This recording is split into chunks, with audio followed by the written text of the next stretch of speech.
नमस्कार। दैनिक पत्र पत्रिकाको संगालो कार्यक्रम अखबारमा स्वागत छ। म प्रवीण पोखरेल। आज 2079 साल साउन महिनाको 18 गते बुधबार, श्रावण शुक्ल पक्ष, षष्ठी तिथि, तदनुसार अगस्त 3 तारिक सन् 2022, नेपाल सम्वत 1142।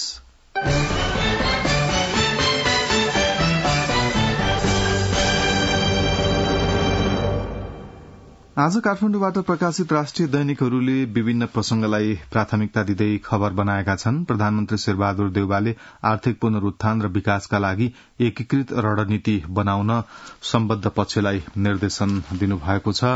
सुशासन प्रवर्धन र सेवा प्रवाहमा ध्यान दिन उहाँले निर्देशन पनि दिनुभएको छ। आजका केही पत्र पत्रिकाले मुख्य खबरका रूपमा छापेका छन् यो प्रसंगलाई। 5 अर्ब 87 करोड़को भवन ठेक्कामा प्रश्न, जबराले खनेको जगमा सर्वोच्च विवाद, पूर्व प्रधान न्यायाधीशको प्रसंगलाई कान्तिपुरले प्राथमिकता दिँदै छापेको छ। प्रहरी बुट खरिदमा 6 करोड़ घोटाला भएको छ। नागरिक दैनिकको मुख्य खबर हो यो। पहिरोको पूर्वानुमान नहुँदा मानवीय क्षति बढ़दै गएको छ। नयाँ पत्रिकाले मुख्य खबरका रूपमा छापेको छ। कार्यक्रमको शुरूमा हामीले लिएका छौं प्रधानमन्त्री शेरबहादुर देउवाको निर्देशनको प्रसंग। गोर्खापत्रले मुख्य खबरका रूपमा छापेको छ। प्रधानमन्त्री शेरबहादुर देउवाले आर्थिक पुनरूत्थान र विकासका लागि एकीकृत रणनीति बनाउन निर्देशन दिनुभएको छ। आर्थिक वर्ष 2079-80 को वार्षिक कार्यक्रमको कार्यान्वयनका सम्बन्धमा मन्त्री तथा सचिवहरूको संयुक्त बैठकमा मंगलबार सिंहदरबारमा निर्देशन दिँदै प्रधानमन्त्री देउवाले अर्थ मन्त्रालय र राष्ट्रिय योजना आयोगलाई यस विषयमा तत्काल गृह कार्य अघि बढ़ाउन निर्देशन दिनुभएको हो। उहाँले अहिलेको प्रमुख चुनौती आर्थिक स्थायित्व कायम गर्दै अर्थतन्त्रका प्रमुख सूचकहरूमा क्रमशः सुधार गर्ने गरी विवेकशील आर्थिक नीति अवलम्बन गर्नु आवश्यक भएको बताउनुभयो। प्रधानमन्त्रीले आफ्ना कार्यशैलीलाई परिवर्तन गरी जनताप्रति उत्तरदायी भएर काम गर्न सरकारका मन्त्री र सचिवहरूलाई निर्देशन दिनुभयो। उहाँले भन्नुभयो, राजनैतिक नेतृत्व र प्रशासनिक नेतृत्व दुवैमा सुधारको खाँचो छ। सबैले आफ्नो तहबाट आवश्यक सुधार गर्दै प्रतिफलमुखी भएर काम देखाउन निर्देशन दिन्छु। प्रधानमन्त्री देउवाले अबका केही महिनाभित्रमा प्रतिनिधि सभा र प्रदेश सभाको निर्वाचन सम्पन्न गर्नुपर्ने भएकाले निर्वाचनको पूर्व तयारीको काम समयमै सम्पन्न गरिसक्न पनि सरकारवाला सबै मन्त्रालयलाई निर्देशन दिनुभयो। गत वर्षको प्रगति र उपलब्धि हेर्दा हाम्रा कार्यशैली र कार्य सम्पादनमा तत्काल सुधार गरी अघि बढ़न जरूरी देखिएको बताउँदै प्रधानमन्त्री देउवाले विकासका आयोजना कार्यान्वयन क्षमता अभिवृद्धि गरी नतिजा हासिल गर्ने र जनताले महसुस गर्ने गरी सेवा प्रवाहमा सुधार गर्न निर्देशन दिनुभयो। राष्ट्रिय गौरव लगायतका महत्वपूर्ण अधूरा आयोजना समयमै सम्पन्न गर्न विशेष जोड़ दिन पनि उहाँले निर्देशन दिनुभयो। गत आर्थिक वर्षको विवरण हेर्दा व्यापार घाटा अत्यन्त उच्च रहेको बताउँदै व्यापार घाटा न्यूनीकरण गर्न ल्याइएको कार्ययोजनालाई थप परिष्कृत गरी प्रभावकारी तवरले कार्यान्वयन गर्न पनि सरकारवाला मन्त्रालयहरूलाई प्रधानमन्त्रीले निर्देशन दिनुभएको छ। गोर्खापत्रले छापेको छ। राजधानी दैनिकले सुशासन प्रवर्धन र सेवा प्रवाहमा ध्यान दिन निर्देशन शीर्षक दिँदै छापेको छ। यही प्रसंगलाई प्रधानमन्त्री शेरबहादुर देउवाले सरकारका सबै मन्त्री र सचिवहरूसँग छलफल गर्दै सुशासन प्रवर्धन, सेवा प्रवाहमा प्रभावकारिता र आयोजना कार्यान्वयनमा जोड़ दिन निर्देशन दिनुभएको छ। यसैबीच कार्यक्रममा मुख्य सचिव शंकरदास बैरागीले गत 1 वर्षको अवधिमा सरकारले परिणाम दिने गरी काम गर्न नसकेको स्वीकार गर्नुभएको थियो। कार्यक्रममा सहभागी एक सचिवका अनुसार मुख्य सचिव बैरागीले कर्मचारी प्रशासन हाक्ने मुख्य कानूनका रूपमा रहेको संघीय निजामती सेवा ऐन ल्याउन नसकिएको भन्दै चिन्ता व्यक्त गर्नुभएको थियो। मुख्य सचिव बैरागीले वास्तविक र यथार्थपरक विचार राख्नुभयो। उहाँले विगत 1 वर्षमा प्रभावकारी काम गर्न नसके पनि चालू वर्षमा भने राम्रा काम गर्न सकिने गरी अघि बढ़नुपर्ने आवश्यकता औल्याउनु भयो, ती सचिवले भनेका छन्। मुख्य सचिव बैरागीले सुशासन कायम हुन नसक्दा चौतर्फी आलोचना बढ़िरहेको भन्दै सुशासन कायम गरेर अघि बढ़न प्रधानमन्त्रीको ध्यानाकर्षण गराउनु भएको थियो। मुख्य सचिव बैरागीले कर्मचारी सरुवा बढुवामा समेत व्यथिति बढ़ेकाले सरुवाका लागि वैज्ञानिक मापदण्ड बनाएर अघि बढ़नुपर्ने आवश्यकता पनि औल्याउनु भएको थियो। राजधानी दैनिकले छापेको छ।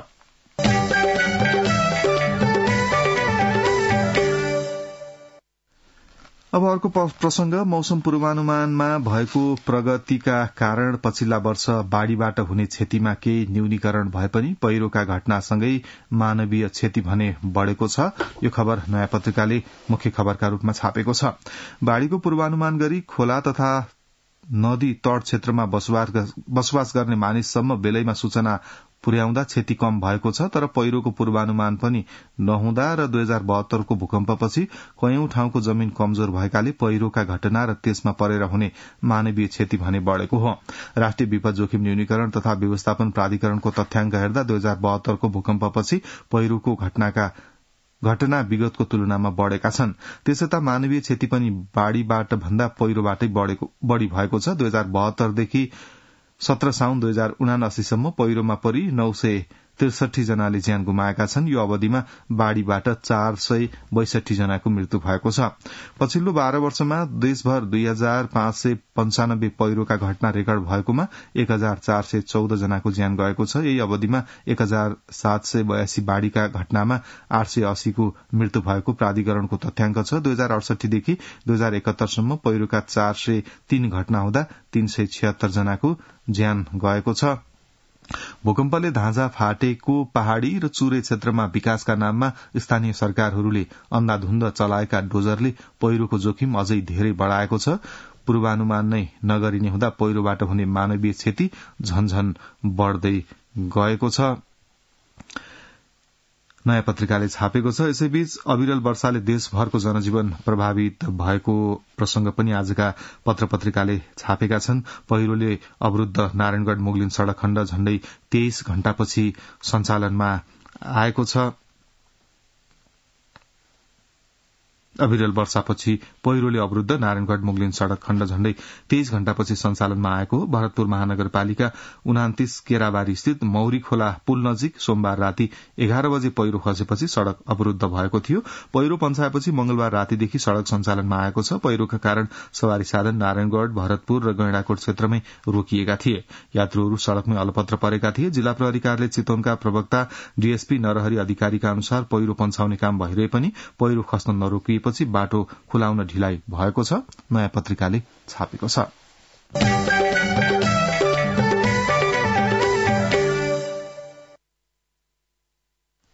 प्रहरी बुट खरिदमा 6 करोड़ घोटाला, बजारमा किन्न जाँदा 1400 देखि 1500 रुपियाँ पर्छ, तर नेपाल प्रहरीले यो बुटलाई 2650 रुपियाँ तिरेको छ।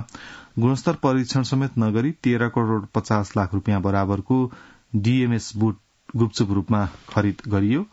प्रहरी बुट खरिदमा 6 करोड़ घोटाला शीर्षक दिँदै नागरिकले छापेको खबर हो। यो नेपाल प्रहरीले डीएसएम बुट खरिद गर्दा बजार मूल्य भन्दा दोब्बर मूल्य तिरेको पाइएको छ।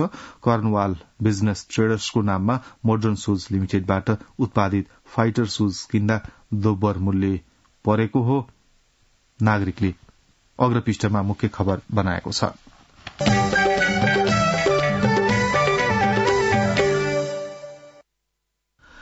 देशका सहकारी संस्थाहरू बेला बेला समस्यामा परेका छन्। किन डुब्छन् पालै पालो सहकारी? अन्नपूर्ण पोस्टले आज मुख्य खबरका रूपमा छापेको छ।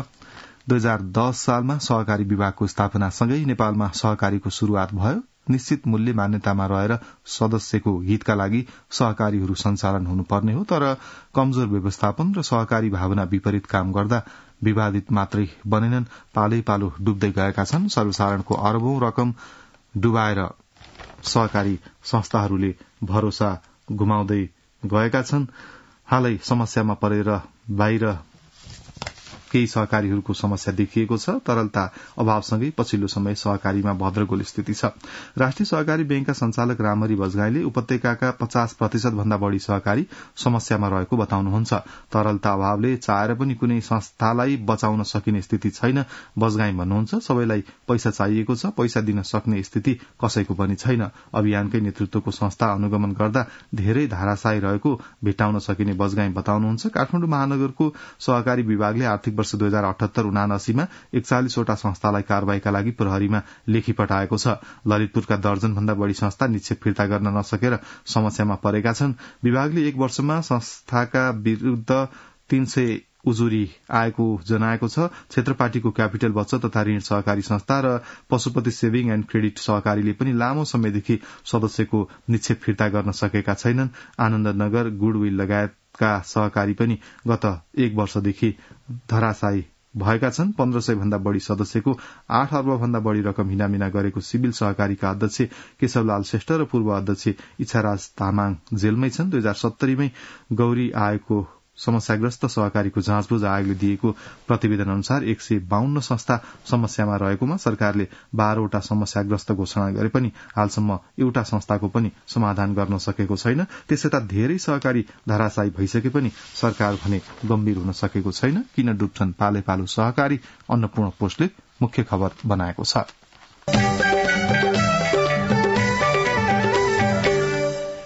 रेडियो नेपालबाट दैनिक पत्र पत्रिकाको संगालो कार्यक्रम अखबार सुन्दै हुनुहुन्छ। अब एकैछिन विज्ञापन र सन्देश।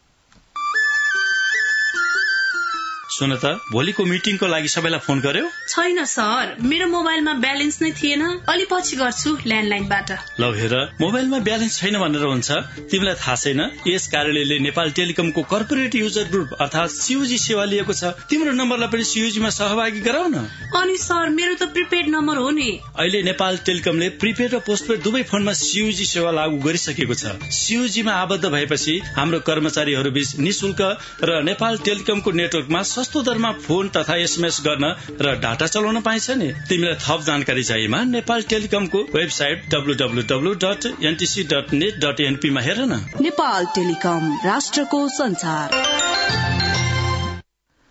यो विज्ञापनपछि कार्यक्रममा फेरि पनि स्वागत छ। अब पत्र पत्रिकामा छापिएका अन्य बाँकी प्रसंगहरू। आगामी प्रतिनिधि र प्रदेशसभा निर्वाचनमा चुनावी तालमेल विषयमा सत्ता गठबन्धनभित्र सहमति त छ, तर गठबन्धनभित्र कसरी र कुन मोडालिटीमा सीट बाँडफाँड हुने भन्ने विषय भने पेचुले भन्दै गइरहेको छ। सीट बाँडफाँडमा व्यापक उल्झन हुन सक्ने समेत देखिएको छ।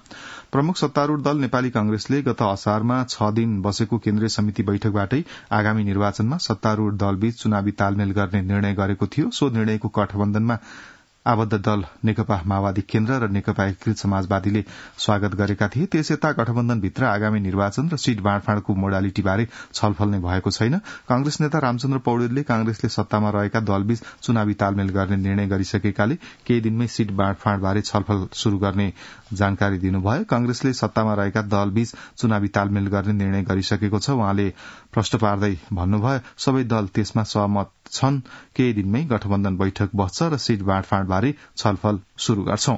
निर्वाचन आयोगले आगामी 2 मक्सिरमा निर्वाचन मिति प्रस्ताव गरिसकेको छ, तर गठबन्धनभित्र निर्वाचन मिति विषयमा भने छलफल भएको छैन। स्रोतका अनुसार 4 मक्सिरमा निर्वाचन गर्ने सरकारको तयारी छ। प्रतिनिधि सभा प्रत्यक्षतर्फ 165 र समानुपातिकतर्फ 110 सीटको संवैधानिक व्यवस्था रहेको छ। गठबन्धन सत्ता राजनीति तालमेलमा सहमति, बाँडफाँडमा उल्झन राजधानीले छापेको छ।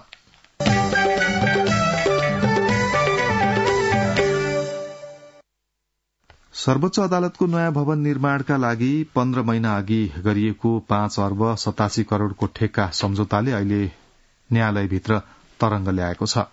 प्रधान न्यायाधीश भएपछि अदालतका कुनै समितिमा नबस्ने प्रचलन विपरीत तत्कालीन प्रधान न्यायाधीश चोलेन्द्र शमशेर जबरा अदालत व्यवस्थापन समितिको अध्यक्ष बनेर भवन निर्माणका लागि ठेक्काका मापदण्ड र शर्त तोक्ने, ठेक्का आह्वान गर्ने र ठेकेदार छनौट गर्ने लगायत कार्यमा प्रत्यक्ष संलग्न हुनुभएको थियो। यो विषयमा अख्तियारले अनुसन्धान गर्न सक्ने भन्दै कायम मुकायम प्रधान न्यायाधीश दीपक कुमार कार्कीले बाटो खोलिदिनु भएको छ भने अन्य केही न्यायाधीशहरूले भने विमति राख्नु भएको छ। सर्वोच्च अदालतको भवन निर्माणका लागि 2077 पुस 6 मा बोलपत्र आह्वान गर्दा 4 वटा बोलपत्र परेकोमा जबरा नेतृत्वको समितिले 3 वटालाई प्राविधिक तवरले प्रभावग्राही नभएको ठहर्याउँदै बिनापुरी कालीका समानान्तर जेबीलाई ठेक्का दिने निर्णय गरेको थियो। भवन निर्माणका लागि 5 अर्ब 89 करोड़ 38 लाख रूपियाँको लागत अनुमान गरिएकोमा 3 प्रतिस्पर्धीलाई अयोग्य मानिएपछि 5 अर्ब 87 करोड़ 6 लाख रूपियाँको बोलपत्र सोझै स्वीकृत गरिएको थियो। लगत्तै 1 अर्ब 3 करोड़ रूपियाँ मोबिलाइजेशन पेशकी दिएको थियो। भवन निर्माणका लागि बोलपत्र पेश गर्ने 4 मध्येको एक निर्माण कम्पनी हनुमान क्यूब जेबीले आफूलाई प्रारम्भिक रूपमै अप्रभावकारी ठहर्याउने निर्णयलाई सर्वोच्चमै पत्र पठाएर चुनौती दिइसकेको थियो। जसरी पनि बिनापुरी कालीका समानान्तर जेबीलाई ठेक्का सुम्पने गरी आफूलाई बिना कारण अयोग्य ठहराएको उसको दावीलाई तत्कालीन समयमा सर्वोच्च अदालतले डिसमिस समेत गरेको थियो। महालेखा परीक्षकको कार्यालयले भने यो प्रक्रियामा प्रतिस्पर्धालाई संकुचित बनाइएको र खरिद कार्य मितिव्ययी नभएको भन्दै वार्षिक प्रतिवेदनमा प्रश्न समेत उठाएको छ। महालेखाले समेत प्रश्न उठाएको विषयमा अनुसन्धान गर्न कायम मुकायम प्रधान न्यायाधीशले अख्तियारलाई बाटो खोलिदिनु भएको छ। अदालतभित्रको भ्रष्टाचार छानबिन न्याय परिषद र संसदको क्षेत्राधिकार हुने अन्य न्यायाधीशहरूले तर्क गरेका छन्। 5 अर्ब 87 करोड़को भवन ठेक्कामा प्रश्न, जबराले खनेको जगमा सर्वोच्च विवाद, कान्तिपुरले मुख्य खबर बनाएको छ।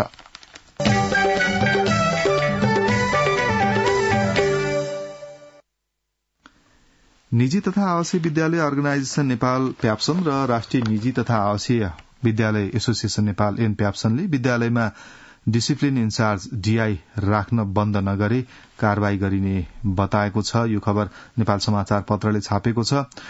प्याप्सनका अध्यक्ष डीके ढुंगाना र एन प्याप्सनका अध्यक्ष सुभाष न्यौपानेले विद्यालयमा डीआई राखेर विद्यार्थीमाथि भौतिक यातना र मानसिक तनाव दिने, विद्यार्थी नै थिचिने गरी झोला बोकाउने, मादक पदार्थ सेवन गरेर विद्यालयको बस चलाउने लगायतका विकृति अन्त्य हुनुपर्ने बताउनु भएको छ। विद्यालयमा डीआई राखे कारवाही शीर्षकमा नेपाल समाचार पत्रले मुख्य खबर बनाएको छ।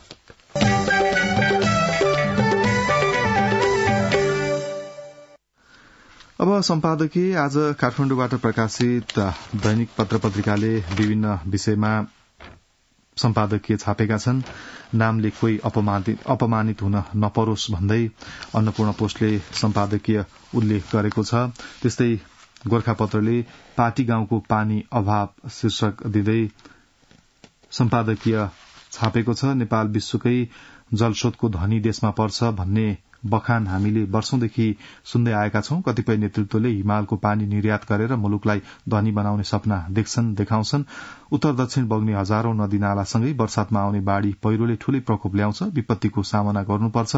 नेपाली नदीबाट हरेक दिन बग्ने करोड़ौं क्युसेक पानी उपयोग हुने प्रतीक्षा लामै हुँदै गइरहेको छ। यी सबै तथ्यले एकै संकेत गरिरहेको छ, नेपालमा पानीको कुनै अभाव छैन, हुँदैन। तर विडम्बना, वास्तविकता यसभन्दा अलिक भिन्न छ। यही मुलुकमा कतिपय गाउँ शहरमा पानीको ठूलो अभाव छ। कतिपय गाउँ त वर्षातका पानी बोतलमा संग्रह गरेर हिउँदमा गर्जो टार्नुपर्ने सम्मका छन् भन्ने कुरालाई धेरैले अचम्म तुल्याउँछ। गोर्खापत्रले सम्पादकीयमा उल्लेख गरेको छ।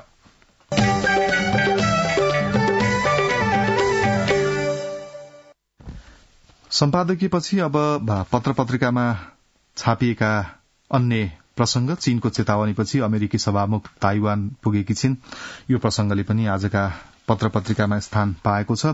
चीनको कड़ा चेतावनीपछि अमेरिकी सभामुख न्यान्सी पेलोसी ताइवान पुगेकी छिन्। एसिया भ्रमणका क्रममा पेलोसी मंगलबार साँझ ताइवानको राजधानी ताइपे सिटी स्थित सोङसान विमानस्थलमा उत्रिएकी हुन्। अमेरिकी उच्च अधिकारीको भ्रमण र चीनको प्रतिक्रियाले दुई शक्ति राष्ट्रबीच तनाव चर्काएको छ।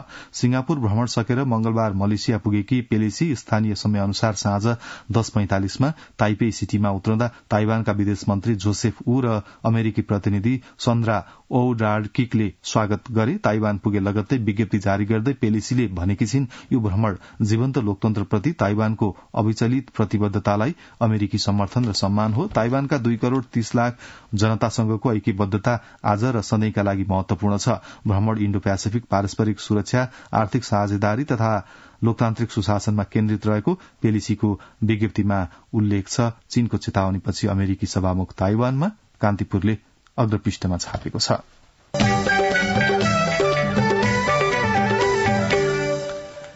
200 डीपीआर बनाइए, कामै नगरी थन्क्याइए। यो खबर अन्नपूर्ण पोस्टले छापेको छ। बागमती प्रदेश सरकारको भौतिक पूर्वाधार विकास मन्त्रालयले 200 वटा आयोजनाको विस्तृत परियोजना प्रतिवेदन डीपीआर तयार पारेर थन्क्याइएको पाइएको छ। परामर्शदाता मार्फत बनाइएका ती डीपीआरहरू कार्यान्वयनमा नआएको हो। उक्त आयोजनाका लागि बजेट नछुट्याइएको र कार्यान्वयनमा नल्याइएको प्रति महालेखा परीक्षकको कार्यालयले पनि प्रश्न उठाएको छ। चितौनको भण्डारा हुँदै धादिङको मलेखु जोड्ने चेपाङ मार्ग, हेटौडा 19 बस्तीपुर पुल, मकवानपुरको कुलेखानी कलंकी बिसिङखेल हुँदै पालुङ जोड्ने सड़क, धादिङको भूमिस्थान गैरी गाउँबाट मकवानपुरको डाँडाबास जोड्ने सड़क, धादिङको होगदी खोला हुँदै चितौनको इच्छा कामना जोड्ने सड़क, मकवानपुरको चेपाङ मार्ग हुँदै तिरुवा धिराङ गर्लिङ जोड्ने सड़क डीपीआर भएर हालसम्म काम नभएका आयोजनाहरू हुन्। अन्नपूर्ण पोस्टले छापेको छ।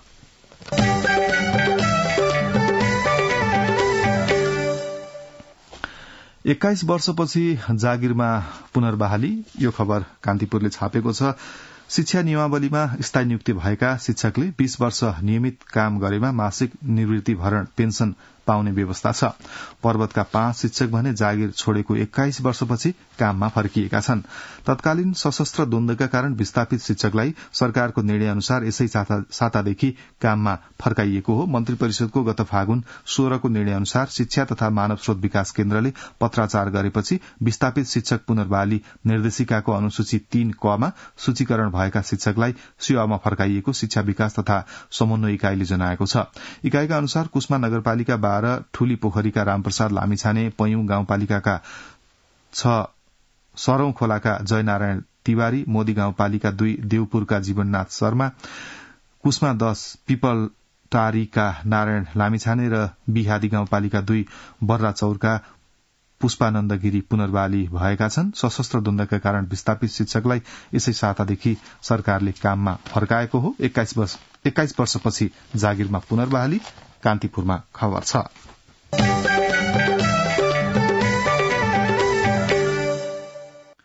अन्तत 10 वर्षपछि हिमालयन बैंक तथा बैंक अफ काठमाण्डु बीओकेले मेलम्ची खानेपानी आयोजनामा राखेको काउन्टर ग्यारेन्टी बापतको अग्रिम भुक्तानीको मुद्दा जितेका छन्। यो प्रसंगलाई आजका सबै पत्र पत्रिकाले छापेका छन्।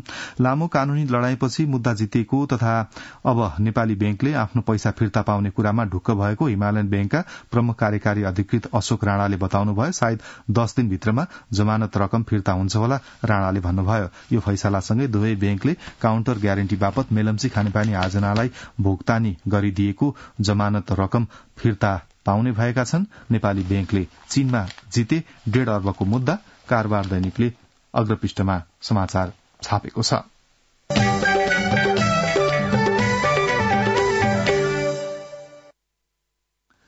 आकाशिदो महँगीले भ्रष्टाचार मौलायो, पेट्रोलियम पदार्थको मूल्य समायोजन गर्न सत्तापक्षका सांसदको माग। यो प्रसंग नागरिकले भित्री पृष्ठमा छापेको छ। प्रतिनिधि सभाको मंगलबारको बैठकमा सत्तारूढ़ दलका सांसदले पेट्रोलियम पदार्थको मूल्य 2 पटक घटेर आए पनि सरकारले समायोजन नगरेको भन्दै आलोचना गरेका छन्। सत्तारूढ़ दल माओवादी केन्द्रका सांसद अमनलाल मोदीले इण्डियन आयल कर्पोरेशन लिमिटेडले पेट्रोलियम पदार्थको मूल्य 2 पटकसम्म घटाएर पठाए पनि नेपाल आयल निगमले त्यस अनुसार भाव समायोजन नगरेको भन्दै असन्तुष्टि पोखेका हुन्। पेट्रोलियम पदार्थको मूल्य समायोजन गर्न सत्तापक्षका सांसदहरूले माग गरेका छन् भने आकाशिदो महँगीले भ्रष्टाचार मौलाएको प्रसंग पनि नागरिक दैनिकले छापेको छ। यसैबीच संस्कृति पर्यटन तथा नागरिक उड्डयन मन्त्रालयका उपसचिव प्रमोद नेपाल घुससहित पक्राउ परेका छन्। अख्तियार दुरूपयोग अनुसन्धान आयोगको टोलीले नेपाललाई 22,50,000 घुससहित नियन्त्रणमा लिएको हो। यो प्रसंगलाई आजका पत्र पत्रिकाले छापेका छन्। नेपालले पर्यटन व्यवसाय दर्ताका लागि घुस मागेका थिए। प्याराग्लाइडिङ सञ्चालनका लागि अनुमति पत्र लाइसेन्स उपलब्ध गराइदिने कामका लागि सेवाग्राहीसँग 6 लाख घुस मागेका थिए। साथै उनले प्रयोग गरेको गाड़ी खानतलासीका क्रममा स्रोत नखोलेको थप रकम 16,50,000 रूपियाँ पनि आयोगले बरामद गरेको छ। नेपाललाई नियन्त्रणमा लिएर थप अनुसन्धान भइरहेको अख्तियारका प्रवक्ता श्याम प्रसाद भण्डारीले जानकारी दिनुभयो। राजधानी दैनिकले छापेको छ।